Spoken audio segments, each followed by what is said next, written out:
ുള്ള ആളുകളാണ് ഔലിയാക്കൾ. സഹോദരന്മാരെ, ഔലിയാക്കളുടെ മുഖമുദ്ര തന്നെ ഈമാനും തഖ്വയുമാണ്.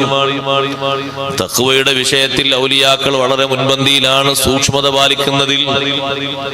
ആ സൂക്ഷ്മതയാണ് ഇന്ന് ലോകത്ത് അസ്തമിച്ചുകൊണ്ടിരിക്കുന്നത്. ഇന്ന് അള്ളാഹു വച്ച അതിർവരമ്പുകൾ മുഴുവനും മനുഷ്യന്മാര് ഭേദിക്കുകയാണ്, ലംഘിക്കുകയാണ്. ആ അതിർവരമ്പുകൾ മുഴുവനും എടുത്തു മാറ്റുകയാണ്. അല്ലാഹു തആല മനുഷ്യന്റെ ബഹുമാനത്തിന് വേണ്ടി, ആരോഗ്യത്തിന് വേണ്ടി, സംശയമില്ലാത്ത രൂപത്തിലുള്ള ജീവിതത്തിന് വേണ്ടി അല്ലാഹു നിഷിദ്ധമാക്കിയ ഒന്നാണ് വേശ്യാവൃത്തി. ഇപ്പൊ കണ്ടില്ലേ നിങ്ങൾ അതിന് അനുകൂലാവസ്ഥ? നമ്മളെ നാട്ടില് പടവ് തൊഴിലാളികൾ, അതുപോലെ തന്നെ കൂലിത്തൊഴിലാളികൾ, അതുപോലെ തന്നെ കൊല്ലപ്പണിക്കാർ, പല തൊഴിലാളികളുണ്ട്. ഇപ്പൊ പുതിയൊരു തൊഴിലാളികളുണ്ട്, ലൈംഗിക തൊഴിലാളികൾ. തൊഴിൽ വകുപ്പ് നമ്മൾ ആലോചിച്ചു നോക്കി, എത്രമാത്രം വലിയ സങ്കടകരമായ അവസ്ഥയാണ്. അള്ളാഹു എന്തിനാണ് അങ്ങനെ നിയമം വെച്ചത്? മനുഷ്യന്മാർ തമ്മിലുള്ള സ്വകാര്യതകൾ കാത്തു സൂക്ഷിക്കാനാണ്. അങ്ങനെ ഒരു നിയമം വരുന്നതിനോടുകൂടെ നമ്മളെ കുടുംബത്തെക്കുറിച്ച് വല്ലാത്തൊരു പേടിയാണ്. കാരണം സമ്മതം എന്ന് പറഞ്ഞാൽ പിന്നെ കുഴപ്പമില്ലാതല്ലേ? അത് ഞങ്ങക്ക് സമ്മതമാണ്, റെഡിയായി. പിന്നെ ശിക്ഷയില്ല, അറസ്റ്റും ഇല്ല, അതിന്റെ പിന്നിൽ ഒന്നുമില്ല, സുഖല്ലേ? അപ്പൊ അരാജകത്വങ്ങൾക്കൊക്കെ മനുഷ്യന്മാർ അതിലുള്ള വിലങ്ങളൊക്കെ മാറ്റിയിട്ട് സർവ്വ പെർമിഷനും കാര്യങ്ങളും ചെയ്യുമ്പോ, സഹോദരങ്ങളെ, ഇനിയുള്ള കാലങ്ങളിൽ ജീവിക്കണമെങ്കിൽ ഈമാനും തഖ്വയും കൂടിയേ തീരൂ. തഖ്വയില്ലെങ്കിൽ രക്ഷപ്പെടാൻ കഴിയില്ല. മുത്തഖീങ്ങളാണ് ഔലിയാക്കൾ മുഴുവനും, തഖ്വയുള്ളവരാണ്, സൂക്ഷ്മതയുള്ളവരാണ്. അല്ലദീന ആമനൂ വകാനൂ യത്തഖൂൻ. ഔലിയാക്കളിൽ ഏറ്റവും മികവുള്ള മഹാന്മാരാണ് സ്വഹാബിമാര്, അസ്ഹാബ് റസൂലുള്ളാഹി സ്വല്ലല്ലാഹു അലൈഹി വസല്ലം. നബി സല്ലല്ലാഹു അലൈഹി വസല്ലം ശിഷ്യന്മാര് അവർ ഒരു ചെറിയ നിഷിദ്ധമായ കാര്യത്തോട് കാണിച്ചിരുന്നത് വലിയ അകൽച്ചയാണ്. നിഷിദ്ധമായ ഒരു കാര്യത്തോട്, ഒരു ഹറാമിനോട് കാണിച്ചിരുന്ന വല്ലാത്ത അകൽച്ചയാണ്. പിന്നീട് പിൽക്കാലത്തുള്ള ആളുകളെ നോക്കിയിട്ട് സ്വഹാബിമാരും താബിഈങ്ങളും ഒക്കെ പറഞ്ഞൊരു വാക്കുണ്ട്, ഇന്നകും ലതഅമലൂന അമാലൻ.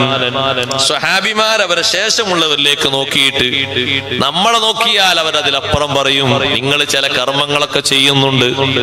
കുന്നാ നഉദ്ദുഹാ ഫി റസൂലില്ലാഹി സ്വല്ലല്ലാഹു അലൈഹി വസല്ലം. നബി സല്ലല്ലാഹു അലൈഹി വസല്ലം കാലഘട്ടത്തിൽ ഞങ്ങളത് എണ്ണിക്കണക്കാക്കിയിരുന്നു, മിനൽ മൂബിഖാത്ത്, വൻദോഷങ്ങളിൽ. പക്ഷെ ഇപ്പോഴ നിങ്ങളെ ദൃഷ്ടിയിലോ അത് വളരെ ചെറുതാണ്, അതൊരു പ്രശ്നമല്ല, ഒരു പ്രയാസമല്ല, അത് ലാഘവത്തോടെ കാണുന്നു. അള്ളാഹുവിന്റെ അതിർവരമ്പുകളാണ് അതിലധികവും. മനുഷ്യനത് ലംഘിച്ചു പോയാൽ പിന്നെ അവന് ഈമാനുമില്ല, തഖ്വയുമില്ല. അള്ളാഹു വെച്ച വിധി വിലക്കുകളുണ്ട്, അതിന്റെ ഉള്ളിൽ തന്നെ ഒതുങ്ങി കഴിയണം. അതിനാ സഹോദരന്മാരെ, പരിശുദ്ധ ഖുർആനിൽ കാണൽ അനുവദനീയമായവരെയും വിവാഹബന്ധം നിഷിദ്ധമായവരെയും വേർതിരിച്ച് അല്ലാഹു തആല എണ്ണി പഠിപ്പിച്ചത് അതിർവരമ്പുകളാണ്. അത് സൂക്ഷിച്ച് ജീവിച്ച് നടക്കാനാണ്.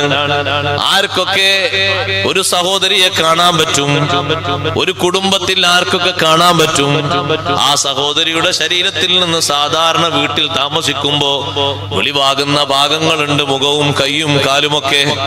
അത് കാണാൻ പറ്റുന്ന, നോക്കാൻ പറ്റുന്ന ആളുകൾ ആരാണ്? അല്ലാഹു തആല എണ്ണി എണ്ണി എണ്ണി എണ്ണി വിശദീകരിച്ചു. എന്തേ കാരണം? അല്ലാത്ത ആളുകൾ അതിൽ നിന്ന് മാറി നിൽക്കണം. അല്ലാത്ത ആളുകൾ കണ്ടുപോയി, ആസ്വദിച്ചു പോയി, വല്ല കുരുക്കിലും പെട്ടുകഴിഞ്ഞാൽ ഒരു കുടുംബം മൊത്തം തകർന്നു പോകും.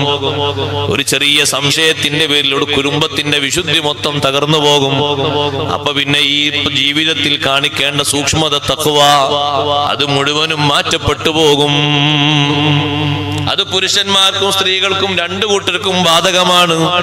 അതുകൊണ്ടാണല്ലോ ഒരു പെണ്ണ് കാണാൻ പോകുന്ന ആളോട്, ആണിനെ കാണുന്ന പെണ്ണിനോടും വിശുദ്ധ ഇസ്ലാം നോക്കാൻ വേണ്ടി പറഞ്ഞ ഭാഗം, അവന്റെ മുൻകൈയും അവളെ മുൻകൈയും, അവന്റെ മുഖവും അവളെ മുഖവുമാണ്. ജീവിതത്തിന്റെ, ശരീരത്തിന്റെ സൗന്ദര്യം മനസ്സിലാക്കാൻ ഒരു മനുഷ്യന് എല്ലാ തരത്തിലുള്ള നോട്ടം കൊണ്ട് കഴിയും, ആ ഭാഗങ്ങളിലേക്കുള്ള നോട്ടം കൊണ്ട്. അതിലപ്പുറമൊന്നും പറ്റില്ല. നിങ്ങൾ നോക്ക്, അറിവിന്റെ കുറവിന്റെ പേരിൽ നിക്കാഹ് കഴിഞ്ഞിട്ടില്ല, നിശ്ചയം കഴിഞ്ഞിട്ടുള്ളൂ. അപ്പോഴേക്ക് പലതിന്റെ പേരിലും സൽക്കാരുണ്ട്, എന്നാണെന്ന് കൊണ്ടുപോയി കൊണ്ടിട്ട് ചെറിയൊരു യാത്ര ഉണ്ട്, ആ യാത്ര കൊണ്ട് ആരെ കൊണ്ടുപോണത്? ഇത് തൊടാനും കാണാനും പറ്റിയ ഹലാലായ ഭാര്യയായിട്ടില്ല, നിക്കാഹ് കഴിയണ്ടേ? നമ്മൾ അറിവിന്റെ കുറവിന്റെ പേരിൽ പരിധികളൊക്കെ ലംഘിച്ചു പോകാം. ആ രൂപത്തിലുള്ള കൂടിച്ചേരലുകൾ, കാണലുകൾ നിഷിദ്ധമാണ് ഇസ്ലാമിന്റെ അടിസ്ഥാനത്തിൽ, പാടില്ല. സ്വഹാബിമാര് തന്നെ വരുമ്പോ നബി സല്ലല്ലാഹു അലൈഹി വസല്ലം തങ്ങൾ സ്വന്തം ഭാര്യമാരെ വിലക്കിയിട്ടല്ലേ നിയമം പഠിപ്പിച്ചെന്നത്? നിങ്ങൾ നോക്ക്, നബി സല്ലല്ലാഹു അലൈഹി വസല്ലം പത്നിമാർക്ക് സംശയമോ അല്ലെങ്കിൽ അതുപോലെയുള്ള താല്പര്യങ്ങളോ കാര്യങ്ങളോ മറ്റുള്ളവരിലേക്കൊന്നും അങ്ങനെ ഉണ്ടാകൂല. പക്ഷെ നിയമത്തിന്റെ രംഗത്ത് എല്ലാവരും ഒരുപോലെയാണ്. രണ്ട് കണ്ണിനും കാഴ്ചയില്ലാത്ത അബ്ദുല്ലാഹി ബിൻ ഉമ്മി മക്തൂം റളിയല്ലാഹു അൻഹു വീട്ടിലേക്ക് വരുമ്പോ തങ്ങളെ ചുറ്റുമിരിക്കുന്ന രണ്ട് ഭാര്യമാരോട് നബി സല്ലല്ലാഹു അലൈഹി വസല്ലം തങ്ങൾ പറഞ്ഞു, ഉള്ളിലേക്ക് പോണം, ഉള്ളിലേക്ക് പോണം. അപ്പൊ ചോദിച്ചു നബി, അലൈസ ഹുവ അഅമ ലാ യുബ്സിറുന, ആ വരുന്ന സ്വഹാബി കണ്ണ് കാണാത്ത ആളല്ലേ, നമ്മളെ കാണൂലല്ലോ. ഇവിടുന്ന് അങ്ങോട്ടല്ലേ കാണുള്ളൂ, ഇങ്ങോട്ട് കാണൂലല്ലോ. നബി സല്ലല്ലാഹു അലൈഹി വസല്ലം തിരിച്ചൊരു ചോദ്യം, അഫഅമ്യാവാനി അൻതുമ, നിങ്ങളും കണ്ണിന് കാഴ്ചയില്ലാത്ത ആൾക്കാരാ? അലസ്തുമാ തുബ്സിറാനി, നിങ്ങൾ അങ്ങോട്ട് കാണൂലേ? അതുകൊണ്ട് ഉള്ളിലേക്ക് പോകണം. ആരോടാണിത് കൽപ്പിക്കുന്നത്? മൊത്തം ലോകത്തുള്ള മുഅ്മിനീങ്ങളുടെ മാതാക്കൾ എന്ന് അല്ലാഹു തആല പേര് വിളിച്ച ഏറ്റവും വിശുദ്ധ വനിതകളായ നബി സല്ലല്ലാഹു അലൈഹി വസല്ലം പത്നിമാരോട്. പിന്നെ ബാക്കിയുള്ളവർ എന്ത് പറയാനാ? അവരോട് ഈ നിയമത്തിൽ ഇത്ര സൂക്ഷ്മത പാലിക്കാൻ പറഞ്ഞെങ്കിൽ അതിലപ്പുറം സൂക്ഷ്മതയോടെ കരുതേണ്ടവരാണ് നമ്മൾ. അന്യ സ്ത്രീ പുരുഷ സങ്കലനം, സഹോദരങ്ങളെ, പല ഭാഗങ്ങളിലും വിവരക്കുറവിന്റെ പേരിലോ മറ്റോന്നറിയില്ല തുടർക്കഥകളായി കൊണ്ടിരിക്കുകയാണ്, പ്രശ്നമല്ലാതായി കൊണ്ടിരിക്കുകയാണ് മനുഷ്യന്റെ ഈമാന്റെ തഖ്വന്റെ കുറവ് കൊണ്ട്.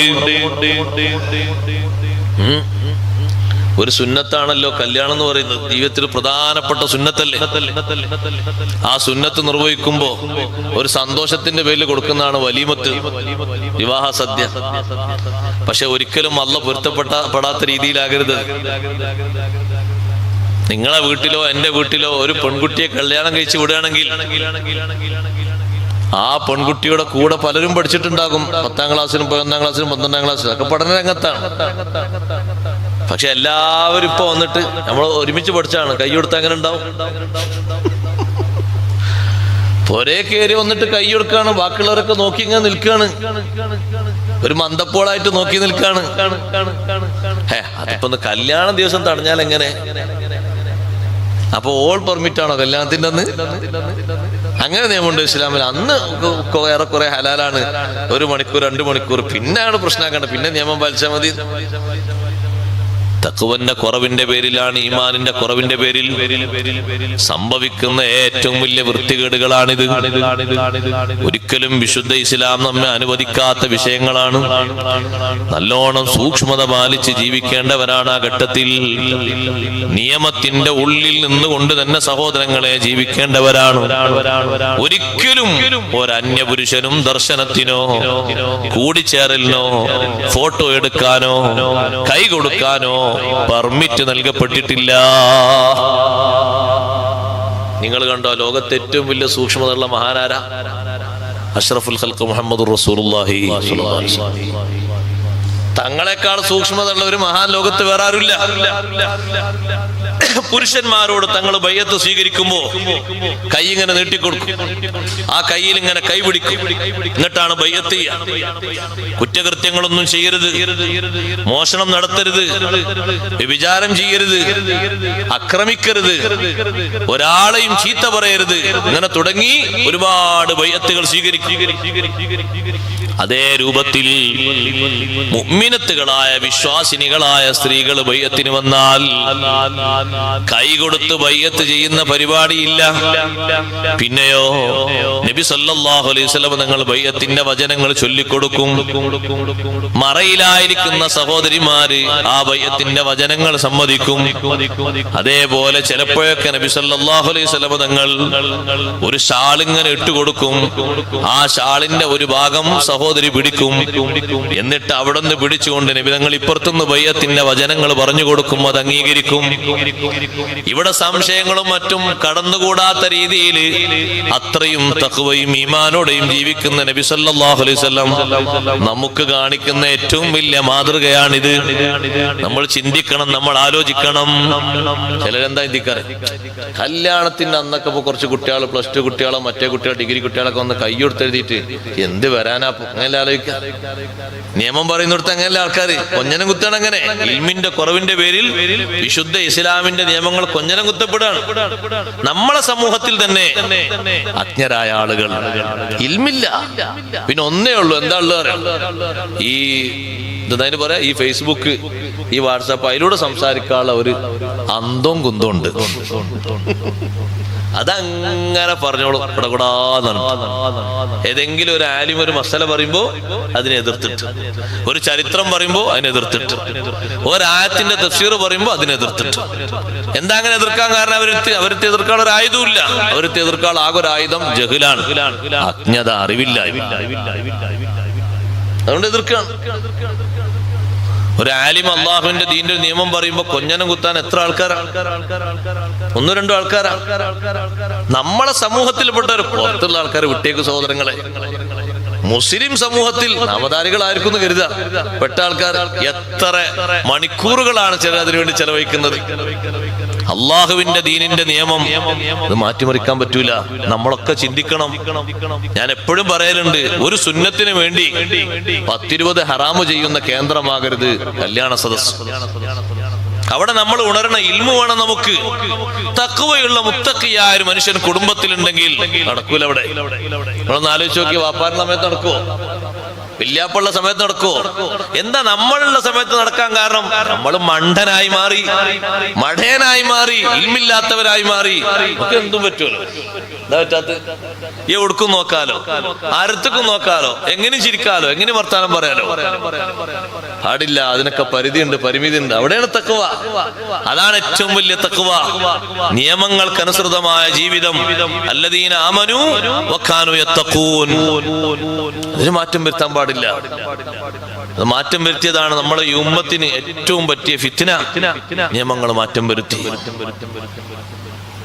അവിടെ ആരെങ്കിലൊക്കെ എന്തെങ്കിലുമൊക്കെ ഒന്ന് സൂചിപ്പിച്ചു കൊടുത്താൽ പിന്നെ ഓൻ ആ സമൂഹത്തിൽ, ആ നാട്ടില്, ആ ഉമ്മത്തിൽ പറ്റാത്ത ആളായി മാറി. ഒരു ആലിം പറഞ്ഞു കൊടുക്കാൻ നിങ്ങൾ ഇങ്ങനെ ചെയ്യല്ലേ, തനിച്ച ഹറാമാന്ന് പറയുമ്പോ 65, 75 അതിലപ്പുറമൊക്കെ വയസ്സായ കാക്കാരെ വന്നിട്ട് പറയാണ്, വലിയ അതൊക്കെ കല്യാണത്തിന്റെ അന്നല്ലേ, അതിപ്പോ എത്രത്തോളം പറയാണ്ടോ. അല്ലാഹ് ആരാന്നറിയോ? നല്ലോണം കുയ്യക്ക് കാലിട്ടാനായിട്ടുണ്ട്. പിന്നെ ഞാൻ ബാക്കിയുള്ളത് കാരണം പറഞ്ഞില്ലല്ലോ. ഒരു സംഗതി പറയുമ്പോഴേക്ക് അങ്ങനെ ചെയ്യല്ലേ, അത് മോശമാണ്. എന്താണ് ഈ ഏർപ്പാടുകൾ ചെയ്യുന്നത്? തെറ്റാണത്. ഒരു സ്ഥലത്ത് നിക്കാഹിന് വേണ്ടി സദസ്സുണ്ടാക്കി, ഉസ്താദ്മാരൊക്കെ വന്നതിമ കയറിയിരുന്ന് ആളുകളൊക്കെ നല്ല മജ്‌ലിസാക്കിയിരുന്ന് നിക്കാഹൊക്കെ കഴിഞ്ഞ് നല്ല ദുആയൊക്കെ കഴിഞ്ഞ് പിരിഞ്ഞുപോയി. പിന്നെ അടുത്ത സ്റ്റേജിലേക്ക് എന്തിനാ കയറുന്നത്? ഫോട്ടോക്ക് പോസ്റ്റ് ചെയ്യാം. മണിക്കൂറുകളോളം പ്രദർശന വസ്തുവാക്കി ഒരു പെണ്ണിനെ അവിടെ കൊണ്ട് കുടിയിരുത്തുക. ആ പെണ്ണിന്റെ ശരീരത്തിന്റെ സ്വകാര്യ ഭാഗങ്ങളിൽ പലതും പ്രദർശിപ്പിച്ച് ഒരിക്കലും കൂടെയിരിക്കാനോ തൊടാനോ കാണാനോ പറ്റാത്ത ആളുകൾ കൂടെ ഇരുന്നിട്ട് കൈ കൊട്ടിയിട്ട് കൊട്ടിപ്പാട്ട് നടത്തിയിട്ട് നഊദു ബില്ലാഹ് അപ്പോഴും ചെലവ് ചെയ്യുന്ന ആളുകൾ നോക്കി നിൽക്കുന്നുണ്ട്. ലക്ഷങ്ങൾ അതിനു വേണ്ടി പൊടിപൊടിക്കുന്ന ആളുകൾ ഒക്കെ അല്ലാഹുവിനത് കിട്ടുമെന്ന് കരുതിയിട്ട് നോക്കി നിൽക്കുന്നുണ്ട്. സഹോദരന്മാരെ, അവിടെ ഈമാനും തഖ്വയുമാണ് മുന്നോട്ട് നയിക്കേണ്ടത്, അല്ലാത്ത മറ്റൊരു കാര്യവുമല്ല. മഹാന്മാര് നോക്ക്, നിങ്ങൾ പഴയ കാലത്തും ഇതുപോലെയുള്ള സംഭവങ്ങൾക്ക് വളരെയധികം കർശനമായ രീതിയിലാണ് അവർ നേരിട്ട് കാര്യങ്ങൾ പറഞ്ഞത്. അതുകൊണ്ടല്ലേ പരിശുദ്ധ ഇസ്ലാം പഠിപ്പിച്ചത്, ഏതെങ്കിലും ഒരു ഭർത്താവ് ഭാര്യയോടൊരു തെറ്റായ കാര്യം കൽപ്പിച്ചാൽ അംഗീകരിക്കാൻ പറ്റുമോ, അനുസരിക്കാൻ പറ്റുമോ? പറ്റൂല.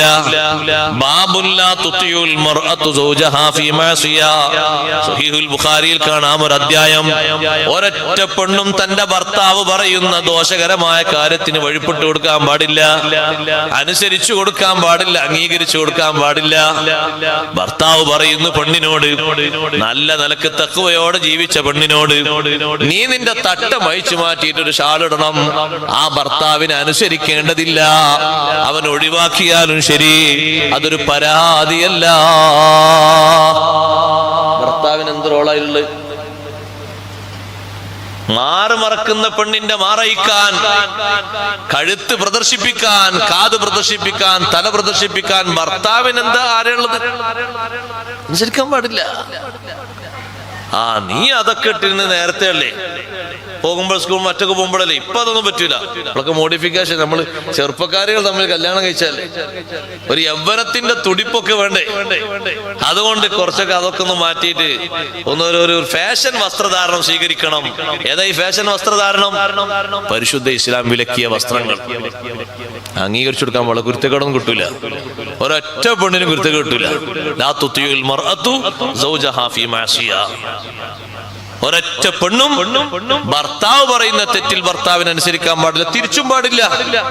ഭാര്യ പറയുന്ന തെറ്റിൽ ഭാര്യനെ അനുസരിക്കാൻ ഭർത്താവും പാടില്ല. അവിടെ നോക്ക്, നിങ്ങൾ കൊണ്ടുവരുന്ന ഹദീസ്, നബി സല്ലല്ലാഹു അലൈഹി വസല്ലം നിങ്ങളെ സമീപത്ത് വന്ന് ഒരു ഉമ്മ ചോദിക്കുന്നുണ്ട്, നബിയെ, എന്റെ മകളെ ഈ അടുത്ത് കല്യാണം കഴിച്ചു വിട്ടതാണ്, ആ മകൾക്ക് മുടി കുറച്ച് കുറവാണ്, കുറച്ച് മുടി എക്സ്ട്രാ വെച്ചു കൊടുക്കട്ടെയോ? അങ്ങനെ ഭർത്താവ് പറഞ്ഞിട്ടുണ്ട്. എന്റെ മോളെ കെട്ടിയ ഭർത്താവ് അങ്ങനെ പറഞ്ഞു, കുറച്ച് മുടി വെച്ചു കൊടുക്കട്ടെ. നബി സല്ലല്ലാഹു അലൈഹി വസല്ലം പറഞ്ഞു, ലാ, പറ്റൂല, പറ്റൂല. അല്ലാഹു തആല വിലക്കിയ കാര്യമാണ്. അവസ്ഥാതെ മുടിയില്ലാത്ത ആള് വരാൻ വേണ്ടിയുള്ള മരുന്നുകളൊക്കെ ഉപയോഗിച്ചോട്ടെ. അതൊക്കെ കുറെ കാലം കാത്തിക്കണ്ടേ അല്ലേ? അതാ നമുക്ക് പറ്റാത്ത മരുന്ന്. നമ്മൾ ശരീരത്തിന്റെ ബോഡിക്ക് വേണ്ടി ആരോഗ്യത്തിന് മരുന്ന് അത്രയും കുടിക്കും. മോഡിഫിക്കേഷനിൽ കാത്തിക്കാൻ നേരല്ല. മരുന്ന് തേക്കാനും കഴിക്കാനൊക്കെ ഒരു ബുദ്ധിമുട്ടല്ലേ. ഒരു 10-45 വെച്ചാണ് പിടിപ്പിച്ചാലും പിന്നെ ആരും അറിയില്ലല്ലോ. അല്ലാഹു തആല വരെ അറിയണമെങ്കിൽ ടോർച്ച് അടിച്ച് നോക്കണ്ടേ? അറിയില്ലല്ലോ. നബി സല്ലല്ലാഹു അലൈഹി വസല്ലം പറഞ്ഞു, പറ്റൂല, അങ്ങനെ മുടി വെച്ചു കൊടുക്കാൻ പറ്റൂല. ഭർത്താവാ പറഞ്ഞു എഴുതിയിട്ട് അനുസരിക്കാൻ പറ്റും? ബാപ്പയെ പറഞ്ഞതിൽ അനുസരിക്കാൻ പറ്റുമോ? പാടില്ല. സത്യത്തിൽ അത്തരത്തിലുള്ള കാര്യങ്ങൾ അംഗീകരിക്കേണ്ടതില്ല, ആരെയും അംഗീകരിക്കേണ്ടതില്ല. അതാണ് സത്യത്തിൽ യഥാർത്ഥത്തിൽ സ്വീകരിക്കേണ്ട തഖ്വ. നമ്മൾ ജീവിതത്തിന്റെ എല്ലാ മേഖലകളിലും, ഞാനൊരു ഉദാഹരണം പറഞ്ഞിട്ടുള്ളൂ, എല്ലാ മേഖലകളിലും പാലിക്കേണ്ട പരിപൂർണമായ തഖ്വ പാലിച്ച് ജീവിക്കണം. സൂക്ഷ്മതയാണ് അതിൽ മുഖ്യമായത്. ഔലിയാക്കളുടെ ജീവിതത്തിൽ അവർ ഏറ്റവും അധികം കാത്തു സൂക്ഷിച്ചതാണ് ഈമാനും തഖ്വയും. അള്ളാഹു നമുക്ക് തൗഫീഖ് നൽകുമാറാകട്ടെ. ഒരൊറ്റ നോട്ടം നോക്കരുത് എന്ന് നബി സല്ലല്ലാഹു അലൈഹി വസല്ലം പറഞ്ഞപ്പോ ജീവിതത്തിന്റെ അവസാനം വരെ നോക്കാതെ ജീവിച്ച മഹദിയാണ് ബഹുമാനപ്പെട്ട ബീവി സൗദ റളിയല്ലാഹു അൻഹ. ഞാൻ എന്റെ വാക്കുകൾ അവസാനിപ്പിക്കുന്നു. ഈമാനും തഖ്വയും മുഖമുദ്രയാക്കി ജീവിക്കണമെന്ന് എന്നോടും നിങ്ങളോടും വസിയത്ത് ചെയ്യുകയാണ്. അവിടെ നമുക്ക് വിജയിക്കാൻ കഴിയുള്ളൂ. ആഖിറത്തിൽ നബി തങ്ങളെ കൂടെ നിൽക്കണമെങ്കിൽ ഔലന്നാസി ബി യൗമൽ ഖിയാമത്തിൽ മുത്തഖൂൻ. ഖിയാമത്ത് നാളിൽ ജനങ്ങളുടെ കൂട്ടത്തിൽ എന്നോട് ബന്ധമുള്ള ആൾക്കാർ മുത്തഖീങ്ങളാണ്. മുസ്ലിം പേര് വെച്ചാ പോരാ, ഈമാനും തഖ്വയും വേണം. അള്ളാഹുവിന്റെ ദീനിന്റെ നിയമങ്ങൾ കൊഞ്ഞനം കുത്തിയിട്ട് എല്ലാം വലിച്ചെറിഞ്ഞിട്ട് വെറും ഒരു നാമമാത്ര മുസ്ലിമായി ജീവിക്കുന്ന ആണിനും പെണ്ണിനും നിബിധങ്ങളോട് ടച്ച് ചെയ്യാൻ കഴിയൂല. മുത്തഖീങ്ങളാണോ അവർക്ക് വലിയ ബന്ധമുണ്ട്, കണക്ഷനുണ്ട്. ദുനിയാവിലും അവർക്ക് വലിയ ബന്ധമുണ്ട്, ആഖിറത്തിലും ബന്ധമുണ്ട്.